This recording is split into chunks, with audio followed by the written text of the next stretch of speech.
So I'll have to say right off the bat that this isn't gonna be another one of the more well-edited videos because what we're covering is so obnoxiously long.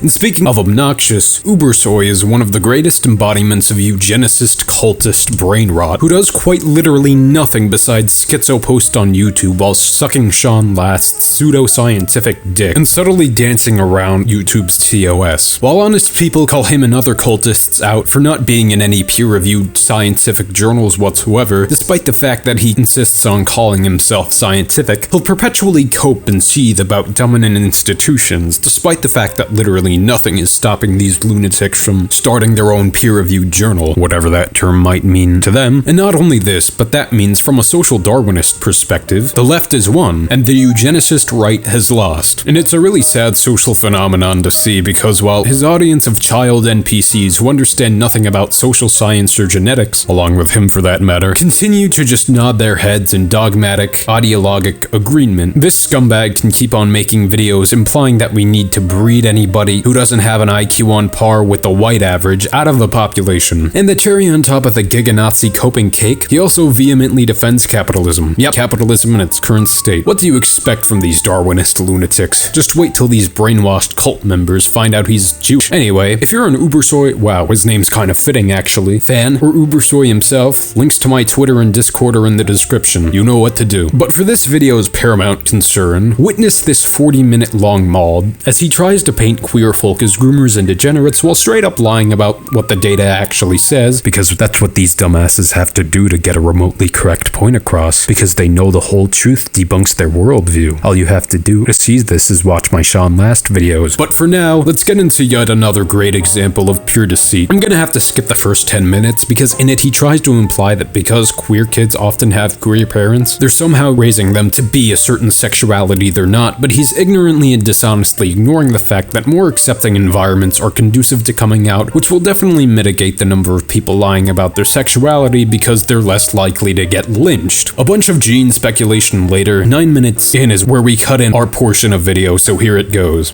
Which is nothing new, as it is a known fact that 33% of boys were molested by grown men, while in some places, the Catholic Church, this number is even higher. And if you've been in politics lately for a fraction of a second, you'd already know that his implication here is that queer folk all inherently possess a predisposition to pedophilia, when that's the opposite of the truth. Not only is the proportion of heterosexual to homosexual pedophiles 11:1 as determined by a phallometric test, but most pedophiles consider themselves heterosexuals, and if you were actually presenting your sources honestly, you'd know that empirical research just demonstrates this isn't the case. And if you needed more proof that attraction to adults is entirely different from attraction to children, the development of heterosexuality or homosexuality in adults is brought about by factors different from those operative in the development of androphilia or gynophilia. So now that your premise has been debunked, consider shutting up forever. But even if we were to grant that every pedophile was a queer person, the vast majority of offenders are white men. Does that mean we need to breed white men out of the population? Exactly. That's why Darwinist politics are nonsense. Activists like to brush this little inconvenient fact aside by saying that either majority of male-on-male child molesters were married to their wives, therefore are heterosexual somehow. Or they say that homosexuality is defined as an attraction to the same sex, while pedophilia is defined by an attraction to minors regardless of sex. Therefore, you're wrong, bigot. Here's a paragraph that contains both of those fallacies taken from 1and6.com in an attempt to debunk the connection between non-heterosexuality and child molestation. Studies about this question suggest that men who have sexually abused a boy most often identify as heterosexuals and often are involved in adult heterosexual relationships at the time of abusive interaction. There is no indication that a gay man is more likely to engage in sexually abusive behavior than a straight man, and some studies even suggest that it is less likely. But sexual abuse is not a sexual relationship, it's an assault. The sexual orientation of the abusive person is not really relevant to the abusive interaction. A man who sexually abuses or exploits boys is not engaging in a homosexual interaction any more than a man who sexually abuse or exploit girls are engaging in heterosexual behavior. He is a deeply confused individual who for various reasons desires to sexually use or abuse a child and has acted on that desire. Whoa, so much damage control, and does somebody really buy into that? And for the confusion, men who have sex with men are not heterosexuals. Sorry to say that, even though they identify as such on public, and moreover, it's the matter of an abuse rate per capita that is relevant here. It should not be surprising to anyone considering. Then he pivots to promiscuousness in an attempt to cope because of the fact that his premise has been falsified. Interestingly, he leaves out this study. It's in the Freud study, Mr. Soy. Read it if you purport to adhere to facts. Oh, and since you insist on playing circus music whenever you're reading about reality, i.e. what disagrees with you, for the rest of this video, I'm gonna play Benny Hill when you talk. This is the pivot. The number of homosexuals that have had more than 4 sexual partners in the previous year is 31% compared to 11% of heterosexual men, in addition to 10% of them having more than 101 sexual partners in their lifetime, not even speaking of bisexual men who, according to National Gay Men's Sex Survey of 1998, 45% of them had sex with more than 5 male partners in last year, and yes, just male. What's also funny is that they claim that there hasn't really been enough of research on that topic, and that is certainly true, but the problem is that the same scum who is saying that is blocking every other possible research that is attempting to establish a clear link between sexual orientation and pedophilia, although most of the research that has been done so far does seem to indicate that, as research that does not usually looks at proclaimed sexual orientation of the offenders instead of determining their orientation by their sexual acts and not their personal identity, and at some point of time people will just need to accept reality. Alright, enough. The only one that's not accepting reality here is you, Soy. The Freud paper had the number of straight pedophiles to gay pedophiles as 11-to-1. Read it. We have mentioned, growing up in a same-sex family increases one's chance of adopting this behavior, as it is even often encouraged. Another thing, being gay in and of itself isn't encouraged. Exploring one's sexuality is, which is based. Is definitely porn. I would assume that it would be relevant to mention, as the more amount of porn one consumes, the more they are likely to getting exposed to this sort of behavior, be aroused by it, receive a positive reinforcement, and as a consequence change their sexual orientation, because as we already know that sexual orientation is just a minimal same-sex attraction, right? A fairly recent survey from a porn site had reported that people who watch porn several times a day are only 61% heterosexuals, while people who watch porn once a week are 73% heterosexuals. And I would assume that people who don't watch porn at all, the very minority of people I should say, are over 80% heterosexuals, but I don't have any data to prove that sadly. Another factor that increases non-heterosexuality is of course its rampant acceptance rate, and with it the number of people who are having sex with a same-sex person. For instance, in 1973, the number of males engaged in homosexual activity was 4.5%, however in 2014 it is 8.2%, and I would assume this could increase potentially to around 33%, as that was the percentage of men growing up in lesbian families. However, despite male-to-male sexual contact being for now probably at around 10%, they represent about 2/3 of all HIV cases. Interesting correlation, right? But I digress. The most recent data— read about the President's Commission on HIV. You have my permission to cope afterwards. Data on same-sex activity that I could find was from Spain of last year, and it pretty much looked like this.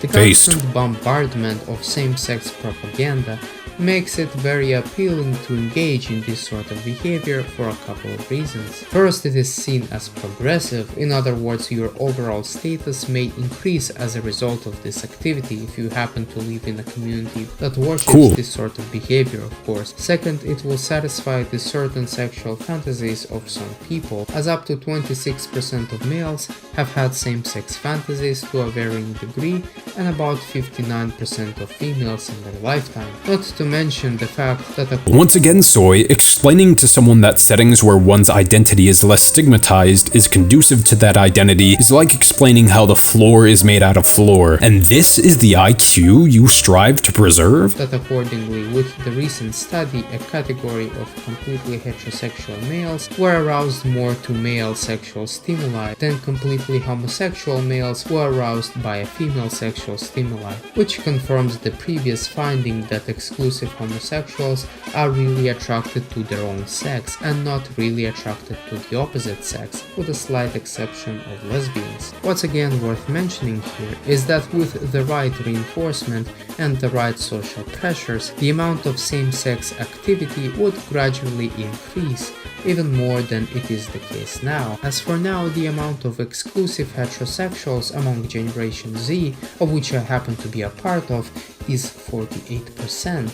Compared to 78% of boomers. Another thing that is worth mentioning is that 28% of millennials, meaning that this percentage is way higher among Generation Z, are now cool with dating transgenders. I guess another point to think about. Also, what's not often talked about in the LGBTQ community is the rates of abuse and emotional trauma that cause persons to change their sexual orientation. Depending on the survey or a study, LGBT people report 3 to 5 times more sexual abuse than do heterosexuals. In a study by Steed and Templar, it was found out that 36% of LGBT adults were once sexually molested before they reached the age of 16. Not to mention that half of the sample had admitted that it was what made their sexual orientation to change in the first place, which is to say that at least 18% of LGBT people changed their sexual orientation as a result of sexual abuse committed towards them. But those numbers are probably higher since it is a known fact that most of LGBTs don't believe that their sexuality was changed as a result of an abuse. Moreover, in a very recent study, it was reported that boys with a history of maltreatment were significantly more likely to be non-heterosexuals than boys without. What's also worth mentioning with regards to the environment is sexual fluidity or sexual flexibility. A similar word you may look for is gay until graduation or gay for stay. In other words, the sexuality of a person changes as a result of the environment, and the most common type of an environment that would cause this change to happen, at least temporarily, is porn and jail. In a 2001 female jail survey, telling a bunch of terminally online losers that sexuality changes as a result of environment is like explaining how people die when they are killed. What's your point? Why not just let these people live normal lives? The number of prior to incarceration lesbians and bisexuals was 36%. However, while in prison, that number had jumped to 44%.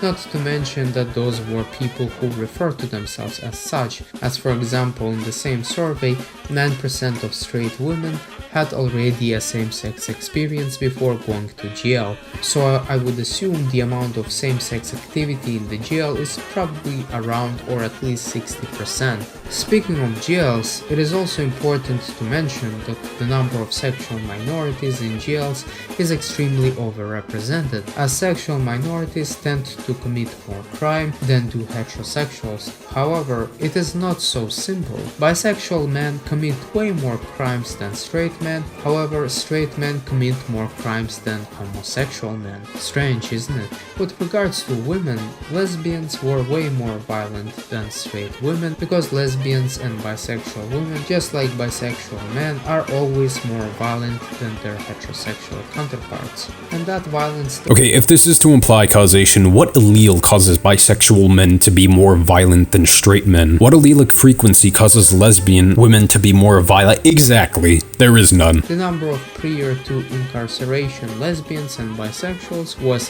36%. However, while in prison, that number had jumped to 44%. Not to mention that those were people who refer to themselves as such, as for example in the same survey, 9% of straight women had already a same-sex experience before going to jail, so I would assume the amount of same-sex activity in the jail is probably around or at least 60%.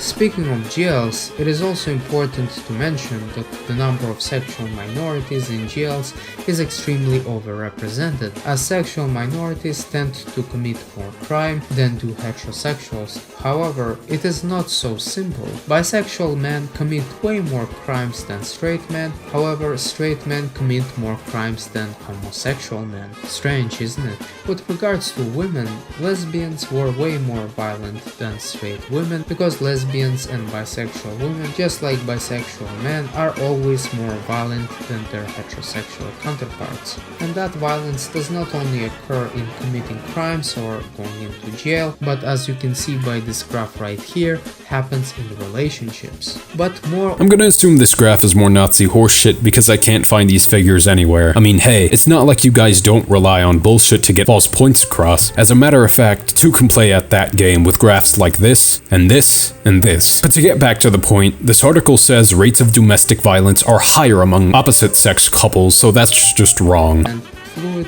while their sexual identity was 34 to 48% fluid. Which is to say that bisexuality and perhaps situational homosexuality as well as some forms of homosexuality are fluid. And usually those types of transformations go only one way, from a less stable sexuality, that is bisexuality, into a more stable sexuality, that is either homosexuality or heterosexuality. For instance, with regards to those females who had their bisexual tendencies in their early 20s, almost all of them had adopted an exclusive heterosexual attraction by their late 20s, which is to say that perhaps sometimes it is just a phase, and it is especially and certainly a phase for bisexual females who are young, as bisexual identity is the most unstable and fluid identity of all and likely won't last long.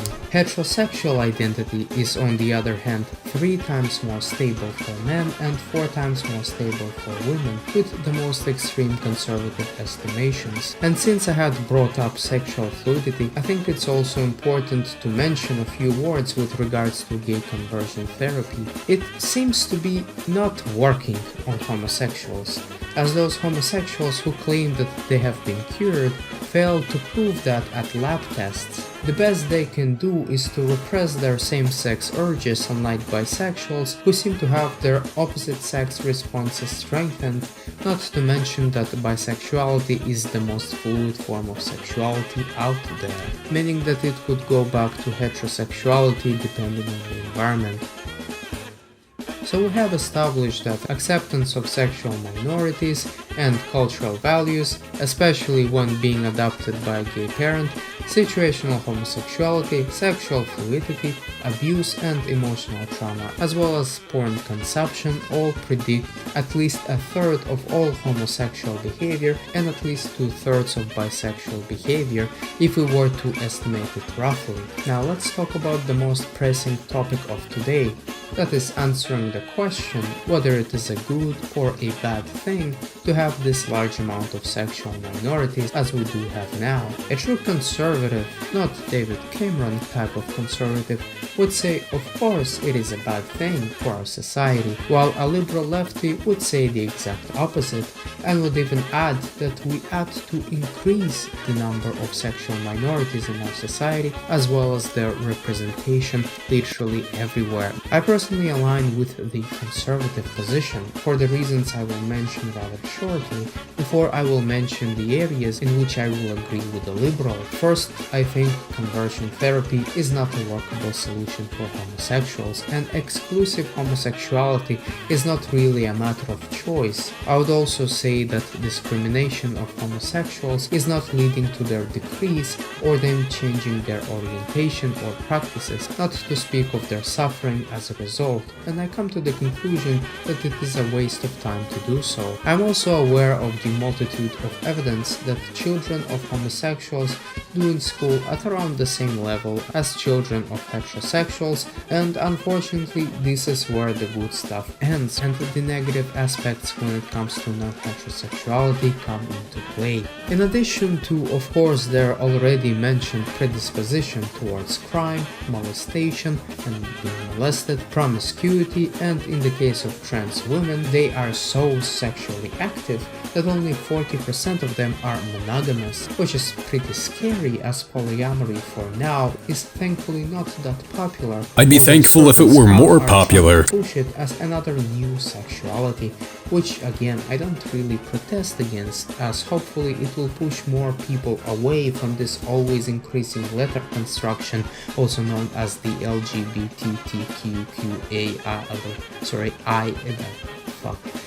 whatever. Unfortunately, unlike promiscuity, I could not find any studies on polyamory with regards to levels of depression they experience, as well as the quality of their marriages and etc. But I'm willing to bet money on it that it's going to be even worse than in promiscuity.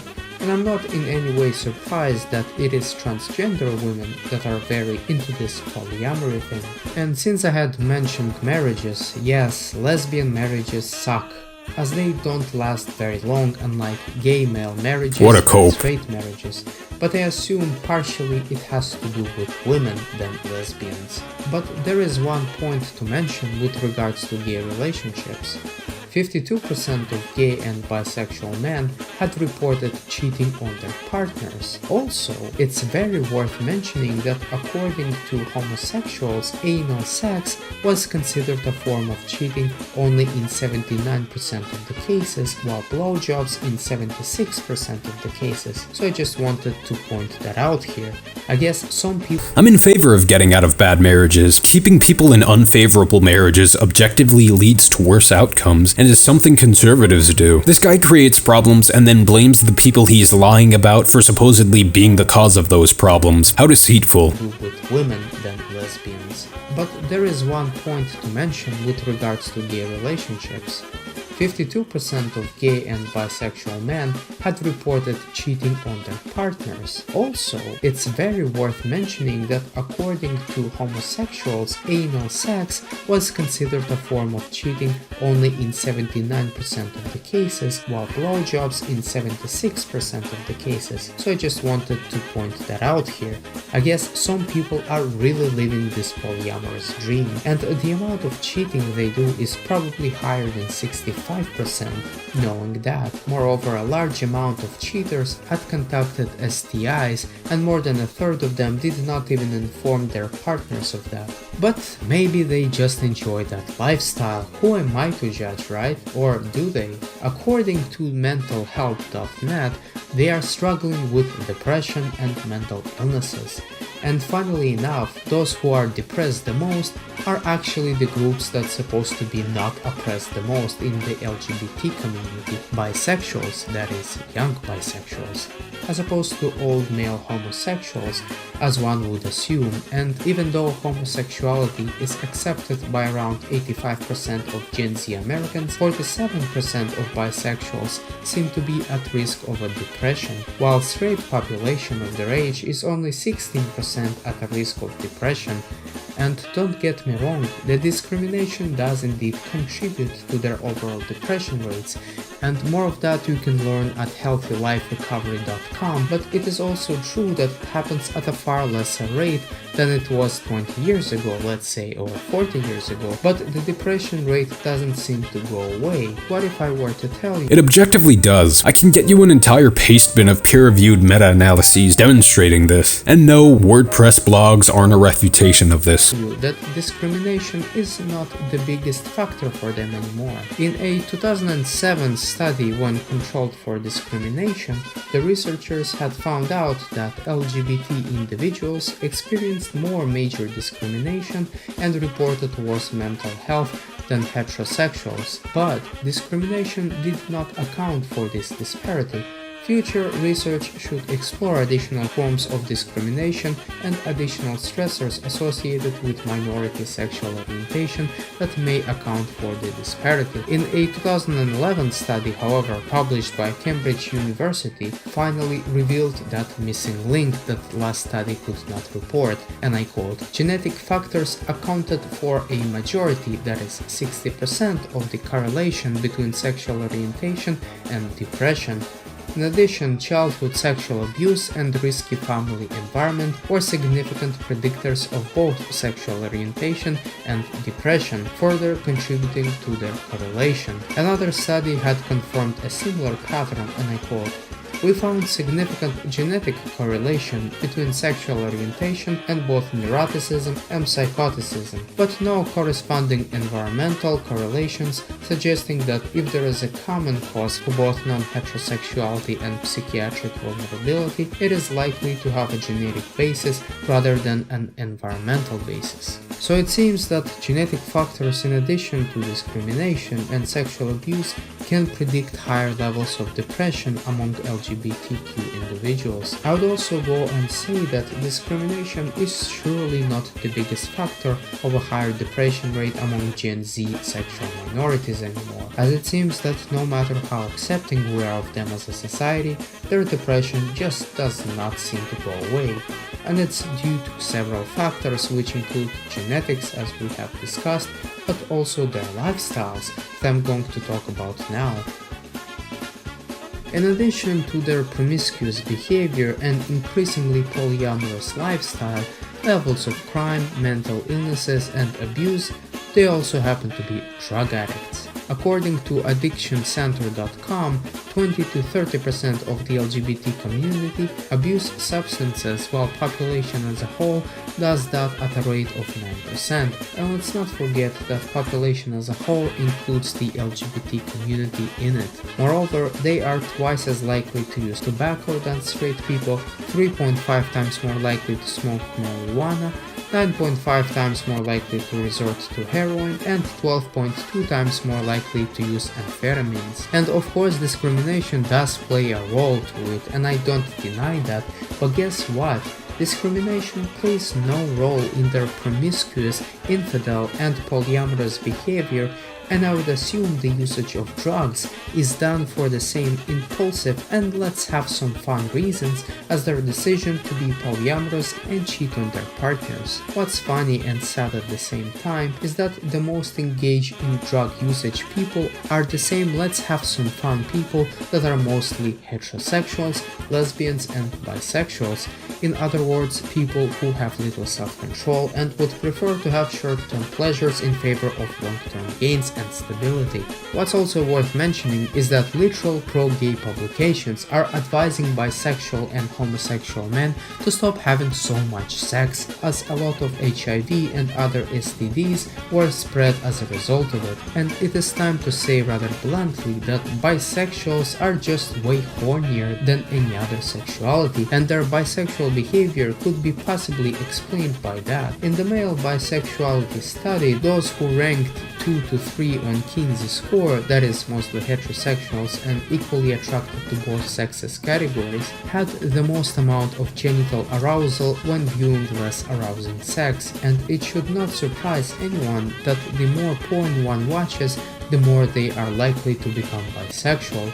And who watches porn? Right, those types of people. But here's the good news, you can work on your self-control, as most of LGBT people nowadays are not homosexuals but are bisexuals or pansexual. And objectively, bisexuals cause way more damage to the fabric of our society than do homosexuals, as they engage in more promiscuous and infidel behaviors, drug abusage, crime, disease transmission than do heterosexuals.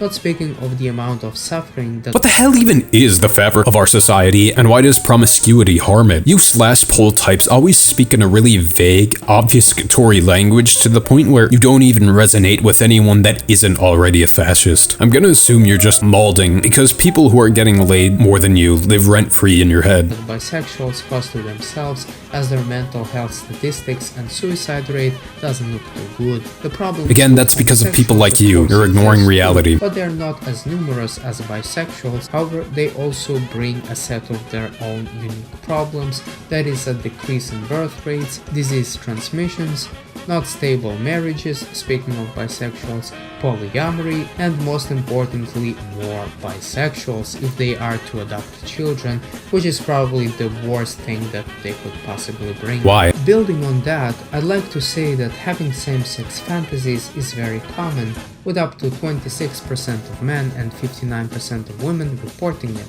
at highest estimates, at least to a minimal degree. However, with a heteronormative and monogamous culture, only a few of those people ever act on it, as they live in productive and stable environments. But once those taboos are gone, more mental illnesses, more crime, more depression, more divorces, more substance rate abuse, more degeneracy are coming our way.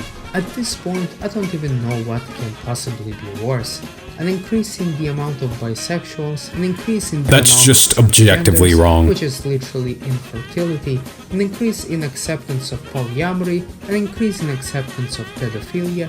That's not offenders, which is good. The of our social and sexual culture are collapsing right in front of our eyes, and replaced with what exactly? Mental illnesses and pride in one's sexual orientation, or even one's mental illness instead of one's country? How often do you see the younger generation putting their country's flag on their profile picture in comparison to LGBT, trans, or some other wacky trendy flag? How could one imagine that something as ridiculous as sexual preferences would once become not only an ideological identity that would trump the identity of their own people or country, but also a counter-identity that defines itself in opposition towards our way of life? How often do you Because see people all like those you keep on oppressing them. LGBTQ people paying a tribute to their people, culture, religion, or even their country?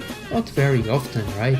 Instead, they pledge their loyalty to the LGBT ideology, making their identity dangerous for the society if we look at it through utilitarian lens. Let's face it, the LGBTQ movement is not willing to stop growing. How? It is willing to cuck all the major corporations as well as all members of our society into conforming to them and supporting them over other people. This type of tribalism, I would argue, is plain stupid, especially when it is branded in opposition towards what they call heteronormativity. Base. If we look at it from a perspective of a group selection strategy, then this is incredibly damaging to our survival. Now, I'd like to focus your attention by making a very strong case with regards to monogamous heteronormativity that will be in an ironic matter, but you should understand where I'm going with it. Marriage is still an oppressive institution. Yes, it did allow LGBTQ people to marry, even though only like 10% of them are married as of 2017, but unfortunately most people are still oppressed. While 26% of men and 59% of women report same-sex fantasies to a varying degree, unfortunately a lot more people report polyamorous fantasies. Not to mention that 89% of people report fantasizing about having a threesome, and I would also assume that if they were placed on a genital arousal test, then at least 98% of people doing the test would be aroused by that. So why do we deny the existence of polyamorous people? For instance, a much more progressive Islamic countries do actually allow it to happen, They call it polygamy, of course, because they are patriarchal. Sorry, they're not actually. Unlike Western liberal democracies that are discriminatory. In Guinea, for example, almost half of women are in polygamous marriages, and maybe we can learn from that, as that's what feminism is really all about. And thankfully we are making progress, as the social attitudes towards polyamory improve with time, as more and more brave and stunning articles defending it are being published. And it looks like someday we will become as progressive as Muslim countries with regards to polyamory, at least. Alright, with that, do you see where I'm going? Monogamous heteronormativity can be undermined pretty easily, as people not only have same-sex fantasies, but also polyamorous fantasies. Let's not forget that monogamy is only now is the norm, but that wasn't the case historically, as it's not the case in other species.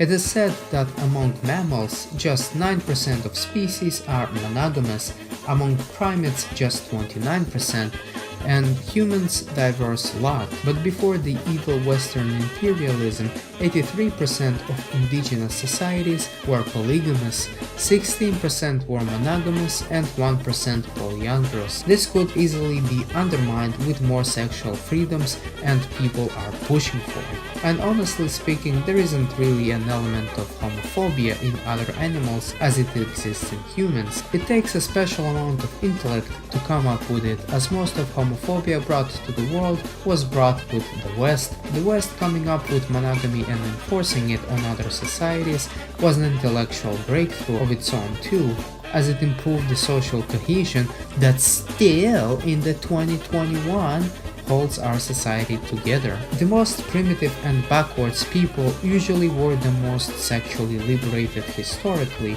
You can view it in the axis of order versus chaos, where the order symbolizes a repression of certain sexual urges of people, while chaos represents the result if those sexual urges were to come about.